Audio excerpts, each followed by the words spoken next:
Hello, welcome. Episode 14, another Storytime episode of Love is a Battlefield, the podcast. My name is Tilly Moore. Welcome to everyone. And today I'd like to shout out to our Canadian listeners. I had a teacher who was Canadian in high school, a music teacher. And my main memory of him, he was lovely, absolutely lovely. He would sing this song all the time. I'm getting married in the morning. Ding dong, the bells are gonna chime. And it really showed his accent, and I just love the accent. In fact, I love most accents. Like, I'm fascinated with other cultures and other accents and the way other people live in other countries in the world. With the Australian accent, I just think we sound like we've had too many beers. We're like, how you going, mate? Like, no, but that's just because I live here. I think if I was overseas, probably if I was American, I might be like, wow, Australians are weird. I want to go there. I don't know. So anyway, hello to all our Canadian listeners. Welcome. So episode 14, a storytime episode. I've been mulling over what to talk about today. I've come up with a couple of things. So someone I was with, a very abusive person. You know, I'm really sick of saying that. I really wish I could actually give names, even fake names, to these different people and characters. But the threats from this person are so serious and so full on. And they're not just threats that I'm going to come and kill you and your kids. Like, literally, that's the threats. But there are other threats. Like, I will do anything to get legal action against you. I will do anything to destroy you. I will destroy your life. And I have seen during the relationship, and every time I tried to leave, that person actively trying to go through with every threat. Like, this person is out to destroy, and he is very patient. And he said, I'm so patient. I will wait years and years until you are complacent, and I will find you and I will kill you. And then he'd say the same threat. Instead of saying kill, he'd say, and I will destroy you and your life. Most of it was kill. But during the relationship and trying to leave, every time I tried to leave, he would enact all these plans to destroy my reputation, to destroy like everything, like your job, your home, your family, your everything, like your finances, your personal property, everything. Like, he will do anything he can in his power. So it's just so frustrating. We have to go, a person, and I have to hide identities, and I can't talk about when. Like, I wanted to talk about today how I met this person and why I chose them to date. And I was thinking, okay, because I met them online, and I was going to talk about what I saw and how I nearly didn't swipe the correct way. Is right, yes, and left is no. I think that's how it is. I literally held it and I was pushing to go left, and then I went, be nice. And I can't tell you why, because I would have to describe features that this person had.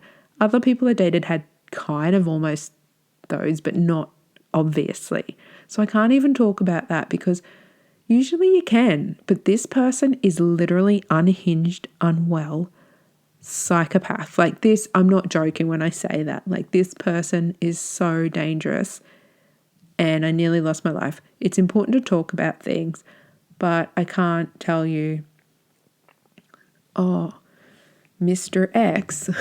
I probably should start saying that. But I've just mushed them all together because I really am paranoid about giving any identifiable information. Like, if I say Mr. X and give all stories about Mr. X and then say other ones, and it's usually, I don't know, I think it's obvious when it's one or the other ones or whatever, but most of my DV stories that I am sharing are from the one horrible abusive relationship where I nearly lost my life. But I've been intertwining other experiences in there. Just I think one or two so far, not much. It's mostly that very unwell, very unhinged, very dangerous person. But yeah, it's just frustrating when I have to start off with, someone did this. You know, I could have done this podcast, and I've said this before, where I say their full name and all details, but I would have had to stick to the statement of facts from court. So I've described this before. If you want to talk about someone and what they have done legally and not be in a position where you'll get Johnny Depped, where you'll get done for defamation, you can only speak of what's been convicted, apparently. Like if you really want to protect yourself. And so you've got the charges, I've got them documented, and then you have the convictions that are what was found guilty, and I have that documented. And then you have this statement of facts that goes into more detail about each one. So I would have to just speak around that and not be able to share all these other things that happened during the course of the relationship. And I think it's really important to help others and to help you guys and to talk about things and share with you the reality of getting out of this relationship and the hurdles of getting out and what it was like in it and the trauma bond and everything, and wanting to talk and just mention, this conversation and that conversation. Like having to just stick to a set list of facts, it's too dangerous. So, and it's not like, just don't say their name, because Amber Heard just didn't say his name. She didn't say his name at all, but it was obvious she was likely talking about him, so she got her life pretty much destroyed. So knowing that this person runs very similar in the determination to destroy anyone who gets away from them, I've had to be very, very careful. And it's really frustrating. I just want to be like, this person at this time, and there's so much I have to leave out that doesn't identify them. It just gets frustrating. But I thought I'd just go on about that for a bit, because while I've mentioned a bit of that before, it's just really important to reiterate now and then and repeat, just because it is frustrating and I want to tell you everything I absolutely can. So today, what I am going to tell you is just a story about what he did at one time after I left him. Well, I think he was doing it the whole time, because they say narcissists cheat. And as I've mentioned before, I didn't think he would cheat. He just seemed to be so obsessed with me. But some people in this like narcissist group were like, no, they all cheat. And yeah, I found out eventually, yeah, he did. He was just so good at implying that I was on a pedestal and spending like every waking moment with me that I could never have believed he'd do that, but he was. So, but I found this when we had split. So what he was doing, and this is a word of warning to all women. Actually, I should have put this at the start. Anyone who's still listening right now, thank you. And like get the word out. Like share this with people. Say just skip the first whatever minutes, because this is really important. He was in domestic violence groups for Australia. And I don't know how many he was in or if he's just in one. But I found a post that he had done. I think I had blocked him when I left him, but for some reason I had to unblock him. I don't know if it was to contact him about getting my stuff from the house. I think it might have been that. So I unblocked him, and then when I unblocked him, it came up on that domestic violence page, his post. And because he had been blocked, I think he felt safe to just, put the trawler out, as the predator he is, put the trawler out to catch more victims. Anyway, he did this post where he said, I'm a victim, and made up just all this. It was all just lies, and he was painting this picture that he was a victim of DV, and he posted a picture of himself posing like a selfie, like all trying to be sexy and whatnot, and going, it's been really hard being a man and being a victim. This is why I struggle when I see men doing the same.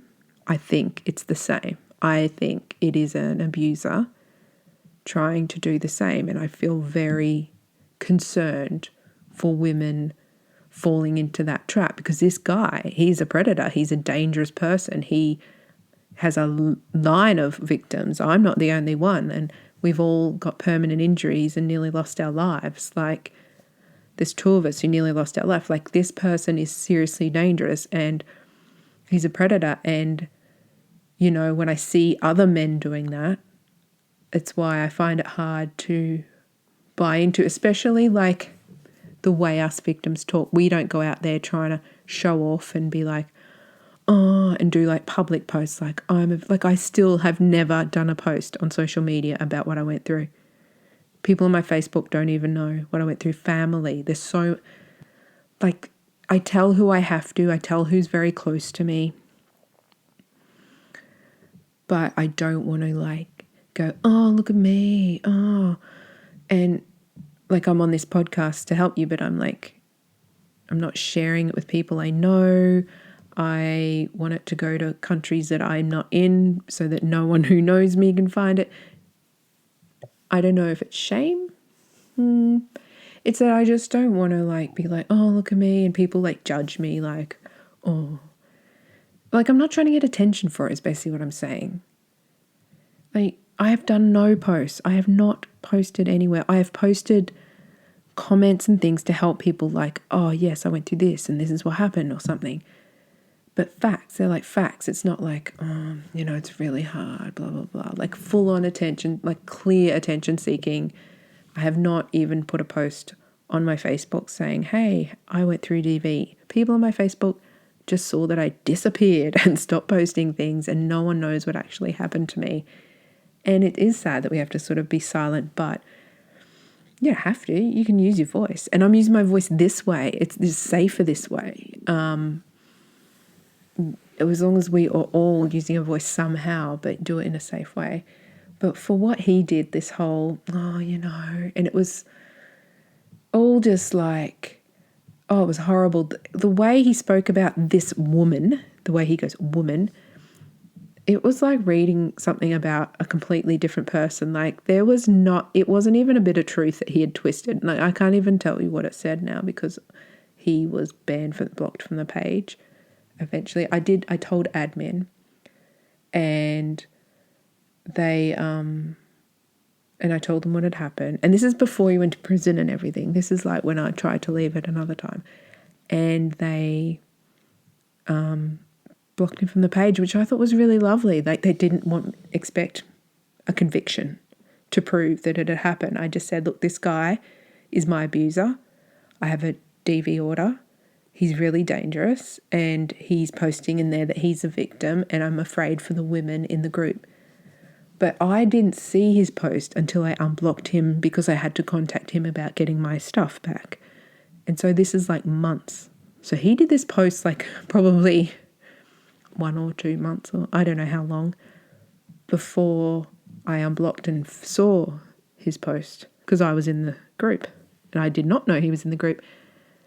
So what ended up happening, which I found out later, he did this post, he put this sexy little selfie of himself. Like if that's not obvious, like guys, girls, people, everyone, if there's someone online saying, hi, I've been through DV, you know, as a man, it's really hard, you know, especially when I'm so muscly or tall or whatever the feature is that's very, I can defend myself, male, testosterone, whatever.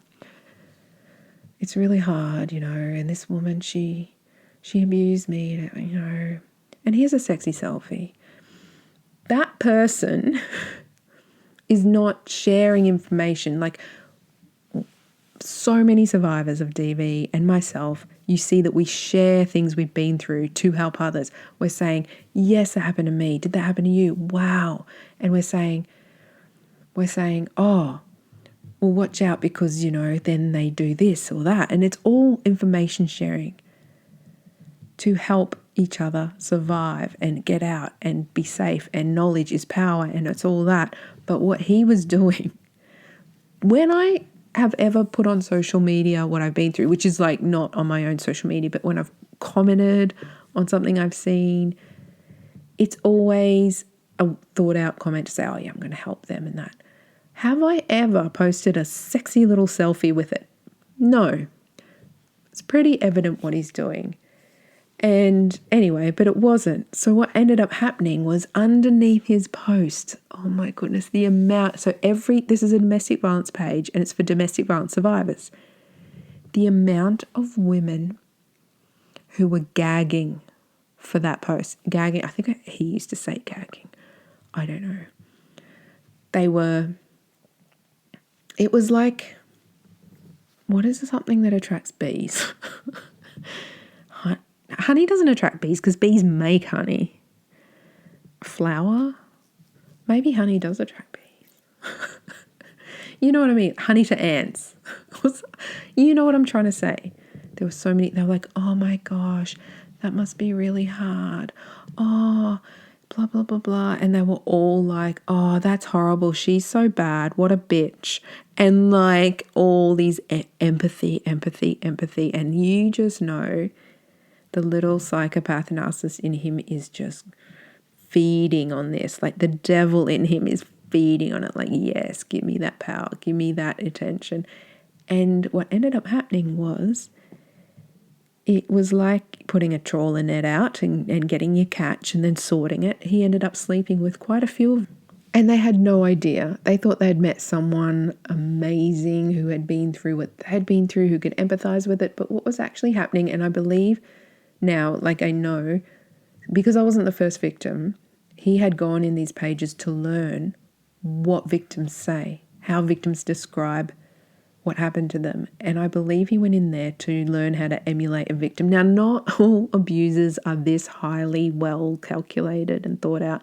This is yet another reason that a lot of professionals, police and everyone as well, are referring to the term psychopath rather than narcissist in this case, because it's just that level.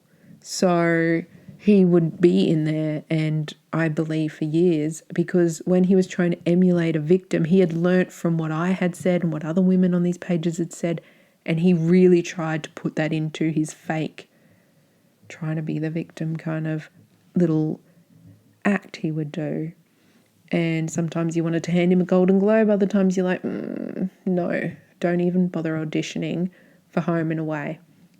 That's an Australian soap TV show. Anyway, so that admin, and I still had who that admin was. They really helped, and that was really nice. Years later, like after I'd been through it all, I went to do a post in the page and I said, ladies and gentlemen, I don't know. I just said, I want to warn you all that my perpetrator put a post in here saying he was a victim with a selfie, and he actually ended up sleeping with a few women in the group, and he got a lot of empathy comments, and he's actually dangerous and whatnot. And I just want you to know, if you do see certain posts, just know that there are predators and perpetrators do come in these pages. Now we know from this that they come in. And there's this other admin who was like, no, that never happened. And I was like, yeah. And I went back and I found the message, but I didn't bother like chasing it up and trying to prove to them like it was this page. She's like, no, it wasn't my page. It would not have been my page. And I looked, and the admin who helped me was the admin on that page, but I wasn't going to argue. They were being this person was also very, men are the victims. Don't ever say the stats about women being victims or talk about women being safe. Don't use the word women. And so I don't know what was wrong with them. Like, I think they were female, or maybe they had a fake female. I don't know what was going on, but they were like, don't say that happened in this page. And I still had evidence that it did, but I wasn't going to fight. Like, I had been through DV. I'm not, and so they took down the post. They took down I'm literally like warning people, and I wasn't all crass about it. Like, I was really like light about it, just like, not everyone, but just he was in here and there was a post and it was removed and he was removed, and I'm very grateful for that. And it's just said that didn't happen in this page. It's like, yeah, it did. And why would they get their ego involved and all offended when, like, it's not their fault? These people will go in, like, you can't stop someone going in a domestic violence page unless it's women only, but then men can also have fake female profiles. So you can't really police that, and it's not their fault. But it was really odd. And they didn't want me warning other people that can happen because they thought it made their page look bad. But it's like, it's not your fault. These people are criminals who do bad things and are determined to do bad things, and they will manipulate anyone they can to do them. And trying to warn others, I think, is a good thing. You know, pride and ego. I'm sure you've all seen it on Facebook groups, like with admins and stuff. Some people who are admins just get this power trip and they just really like that. I had a page and I just got someone else to admin it once. It was a fan page for like this Chinese dating show because I really loved it. And then I stopped watching it because I was trying to watch it while washing the dishes, but I had to read subtitles, so I couldn't watch it anymore. I really should go and watch it again because it was really cute. Anyway, I started a fan page and it got thousands of people, but I couldn't be bothered managing it, so I gave it to someone else. But yeah, so I really wanted to share that story, that he did that and that he ended up actually bedding these women and being involved with these women. But some of the messages these women are sending are very like, because there was a time he showed me messages and reluctantly, when he was trying to groom me back, he showed me his phone and everything in it, and I saw some of the things, and these people were like sending like full on like, I'm gonna freaking do all this stuff to you, and I'm like, I don't talk like that. There's something wrong with me. I'm like a little Disney princess, like I love love. What a target. Anyway, so just word of warning, if you're on DV pages, just know there can be predators everywhere pretending to be victims. Not everyone is a predator who is saying they're a victim and vice versa, but just, I'd like to say keep your wits about you, but honestly, I would have fallen for that, and I would have seen his selfie and gone, oh, he's all right, and I probably would have slid in his DMs, not the way these other women were sliding, like, very slippery. I would have just been like, hello, I love love. I'm vulnerable. Date me, destroy me. I don't know if I would have, like, I'm not one to go in someone's DMs. Maybe I would have commented something, but you learn as you go, and that's just, I could not believe that a DV perpetrator did that. Actually, oh my goodness, here's another story. So there's a few things I wanted to share today. He also had, you know when you have your cover photo on Facebook and there's ones from years ago. So from years ago, he had a anti-DV cover photo, something about domestic violence or something. And it was randomly like, it was in between me and this other victim that nearly died. But he never doesn't have someone, narcissist / psychopath or whatever you want to call him. They always need a supply. And so, there was some DV, anti-DV picture there, and I was like, you're kidding. I remember the first time I saw it, I thought, oh, that's nice. He's got some I don't like DV message there.